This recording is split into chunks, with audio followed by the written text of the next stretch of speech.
Hello friends, welcome to my channel. So आज मु बनैबा को जाऊँगी आलू मटर की सब्जी, आलू मटर रो तरकारी। सो प्रथमे मुझे 3टा खंडे टमाटर नहीं जाइए देखिपे आपण मैंने मु कौ साइज काटुची टिके छोट छोट कर काटी एंड आई मीन 4टा आलू को मु बॉईल कर देती आई मीन पूरा सिझे देती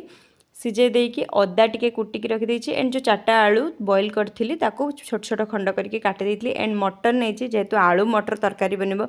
सो मटर तो नेबाक ही पड़ो। तापर कड़े तेल पकई देती जीरा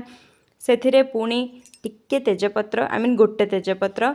देन एठी अदा पकई देती टिके फुटला पर टमाटो को पकई देती देन सबूजाक भल भाव मिक्स कर देती। टमाटो जेहेतु टिके सॉफ्ट होगा टाइम नब जदि आम लुण पकईदेवा तुरंत ही तो जल्दी सॉफ्ट हो सो लुण पकई देती टमाटर एंड सबूजाक भल भाव मिक्स कर देती। तापर जस्ट देखिपे आपण मैंने टिके टिके सॉफ्ट हो आसला सॉफ्ट होला बेले ताकू आई मीन मटर ऐड करदेली से मटर पकईदेला टिके लो फ्लेम करके टिके घोड़े देती तापर बाहर कला बेले को देखिपे मटर जाक भी टिके टिके सॉफ्ट हो जाए आई मीन सिझी जाए जेहेतु आलू तो मुझे सिझे देती ना तापर से मटर रे टिके हल्दी गुंड लुण मर्च गुंड धनिया पाउडर टिके जीरा पाउडर यहाँ बाय द वे मुझे बिना प्याज बनाऊँगी टेस्टी वाला रेसिपी देन से माने बॉईल कर रखि आलू को जो छोट छोट खंड कर काटिकी रखी से सब आलू पकई देती तापर ताकू टिके देखिकी पानी भी दे देती जेतिकी दरकार से पानी दे देती पाखापाखि टिके अधिक ही देवे कहीं फुटी फुटी पानीटा पुणी पर सुखीज तो टिके ही अधिक देवे बेसी अधिक देवेनि पानी देलापर सबूजाक भल भाव मिक्स करदे मिक्स करदेकी आउ थे पुणी टिके लो फ्लेम करके फुटापी पूरा भल भाव फुटापी घोड़े देवे देखिपे ये मोर ये केते बढ़िया से फुटीगला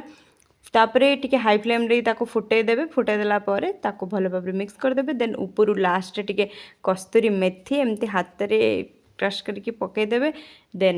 जो भी बिना प्याज मसला आपण घरे मसला गुंड अवेलेबल थे से पकईदेवे देन सबू जाक भल भाव मिक्स करदेवे। देखो केते जुसी जुसी आई मीन गाढ़ा गाढ़ा होगी आलू मटर तरकारी जमती माने जो भंडारा लगे ना मटर आलू तरकारी या फिर आलू तरकारीटा जमती टेस्ट लगे ना एकदम आ टेस्टा भी सेमती थिला बहुत ही डिलीशियस थिला टेस्टी थिला पूरा एमती थरे ट्राए करंतु बहुत ही यम्मी लागिबो पुणी कमेंट करेंगे मते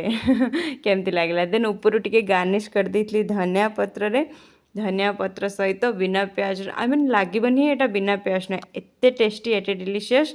आपणक घरे मध्य थरे यहाँ ट्राए करंतु बिना प्याज ना बहुत जल्दी बनी जाए बेसी टाइम भी नहीं बहुत टेस्टी रेसिपी पूरी साथी डोसा साथी या फिर पराठा साथी जहाँ साथी भी खाई पारे। Please friends to like subscribe and share.